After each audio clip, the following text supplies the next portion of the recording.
Subscribe करें हमारे channel स्टडीपुर को और बेल आइकन को दबाना ना भूलें। Hello friends, welcome to Studypur. एक बार फिर से मैं आप सभी का स्वागत करता हूं आपके अपने चैनल स्टडीपुर में। मैं उत्कर्ष।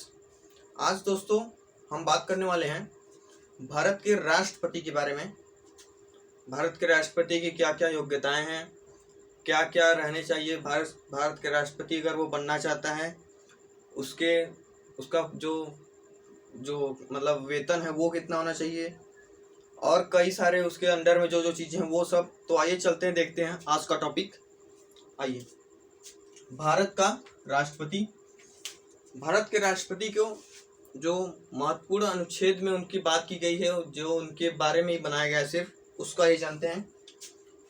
अनुच्छेद 52 के अनुसार भारत के राष्ट्रपति की पद के बारे में बात किया गया है, पद उनका कैसा होना चाहिए। और अनुच्छेद 53 के अनुसार कार्य एवं शक्ति। भारत का राष्ट्रपति जो है उसके अंडर में कौन कौन से कार्य हैं, उसके हाथों में कौन कौन सी शक्तियां हैं, कौन कौन से सेना उसके हाथों में है, उसके अंडर में कौन कौन से कार्य चल रहे हैं, उसके बारे में बात किया गया है। अनुच्छेद 54, इसमें निर्वाचन के बारे में बात किया गया है, भारत का जो राष्ट्रपति हो उसका निर्वाचन क्या हो। और उसके बाद अनुच्छेद 55, निर्वाचित रीति, उसका जो वोट किया जाए उसकी रीत क्या है, किस प्रकार से किया जाए, वो उसके बारे में बताया गया है इसमें। अनुच्छेद 56, इसमें राष्ट्रपति की पद की अवधि के बारे में बात की गई है। उसकी अवधि कितने वर्ष तक राष्ट्रपति वो, जैसे कोई बन रहा है राष्ट्रपति, अभी हाल ही में मान लीजिए रामनाथ कोविंद जी हैं, तो उनकी अवधि कितने वर्ष तक है, कितने वर्ष तक वो रहेंगे राष्ट्रपति, उसके बारे में बात किया गया इसमें।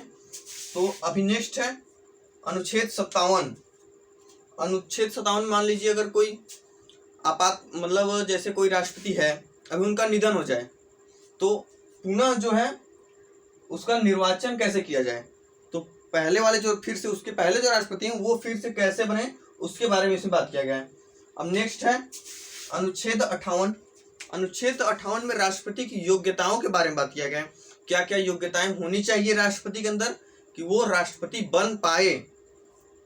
और उसके बाद अनुच्छेद 60 के बारे में बात किया है, इसमें जो राष्ट्रपति हो उसके शपथ कैसे लिया जाए, शपथ समारोह क्या हो, और कई सारी चीजें उसके बारे में बात किया गया इसमें। अब जान लेते हैं राष्ट्रपति की योग्यता जो है। पहली योग्यता तो होनी चाहिए, ये फिक्स है कि भारत का नागरिक हो। अगर वो भारत का नागरिक नहीं है तो भारत का राष्ट्रपति नहीं बन सकता, ये सिंपल सी बात है। और उसकी जो भारत का राष्ट्रपति बनना चाहता है उसका आयु वो 35 वर्ष से अधिक होना चाहिए, तभी वो भारत का राष्ट्रपति बन सकता है। और वो लोकसभा सदस्य निर्वाचित करने की योग्य हो, लोकसभा में उसको निर्वाचित करने के योग्य हो। और वो कोई लाभ के पद पर ना हो, जैसे वो कोई गवर्नमेंट जॉब ना करता हो, जैसे वो मान लीजिए टीचर है अभी, तो राष्ट्रपति नहीं बन सकता, उसको वो पद छोड़ना होगा तभी वो बन सकता है।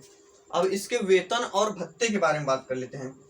वेतन जो है राष्ट्रपति की है अभी प्रेजेंट टाइम में 5 लाख रुपए, मासिक 5 लाख रुपए वेतन इनको मिलता है।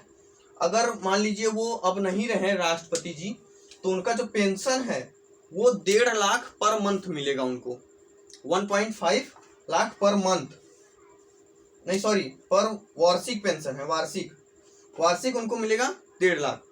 और उसके बाद इनको जो निःशुल्क निवास दिया जाएगा, भत्ते जो भी है वो उनको दिया जाएगा, सबसे पहले उनको वही दिया जाएगा। निवास तो उनको फ्री में मिलेगा ही, अगर वो प्रेजेंट टाइम में है और नहीं है तब भी उनको मिलेगा।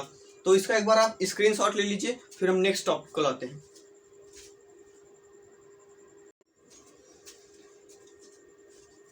तो दोस्तों अगला टॉपिक है हमारा, देखते हैं।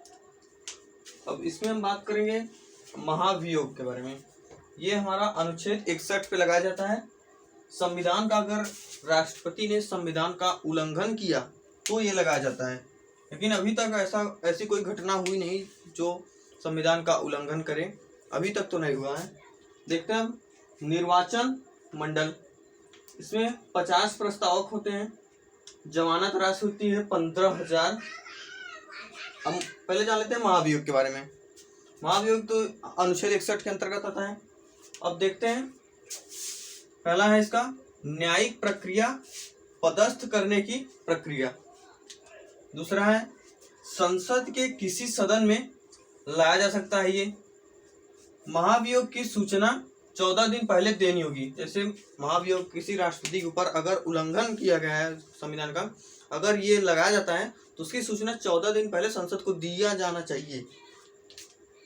और इस पे सदन के 1/4 सदस्यों के हस्ताक्षर होने आवश्यक हैं, तभी वो माना जाएगा, नहीं तो नहीं माना जाएगा। अब देखते हैं आपातकालीन में क्या होता है। आपातकालीन अनुच्छेद 352 के अंतर्गत राष्ट्रपति आपातकालीन लगाया जाता है। आपातकाल जो होता है ये राष्ट्रपति आपातकाल अनुच्छेद 352 के अंतर्गत लगाया जाता है।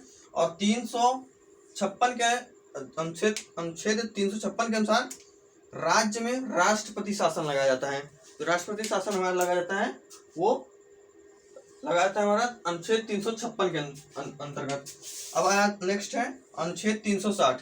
इसमें वित्तीय आपातकाल लगाया जाता है हमारा अनुच्छेद 360 वित्तीय आपातकाल। और देख लेते हैं अभी राष्ट्रपति की शक्तियां देख लेते हैं। राष्ट्रपति के अंदर में कौन कौन सी शक्तियां होती हैं, कौन जो भी मैंने बताया आपको कितनी सेनाएं उनके अंदर में है। तो पहली देख लेते हैं कार्यकारी शक्तियां। नेक्स्ट है कार्यपालिका की शक्ति राष्ट्रपति की निहित होगी। कार्यपालिका में जितने भी नियम पारित होंगे और सारी चीजें वो राष्ट्रपति के निहित होनी चाहिए, तभी वो होगा। मंत्रिमंडल के निर्माण का अधिकार नियुक्त करने की, आयोगों के गठन की शक्ति ये राष्ट्रपति के अंतर्गत है। नेक्स्ट है अनुच्छेद 124 के अनुसार SC एंड HC के न्यायाधीशों की नियुक्ति होगी, ये भी राष्ट्रपति के अंतर्गत। अगर राष्ट्रपति न चाहे तो ये नहीं हो सकता कभी भी। नेक्स्ट है संसद का अभिन्न अंग है। राष्ट्रपति जो है वो संसद का एक महत्वपूर्ण अंग है। नेक्स्ट है लोकसभा भंग करने की शक्ति। राष्ट्रपति चाहे तो लोकसभा भंग कर सकता है। और नेक्स्ट है अध्यादेश जारी करने की शक्ति। राष्ट्रपति अध्यादेश भी जारी कर सकता है आपातकालीन आने पे। ये सब संयुक्त अधिवेशन बुलाने की शक्ति। और नेक्स्ट देख लेते हैं हमारा जो सैन्य शक्ति है। मेन ये है सैन्य शक्ति।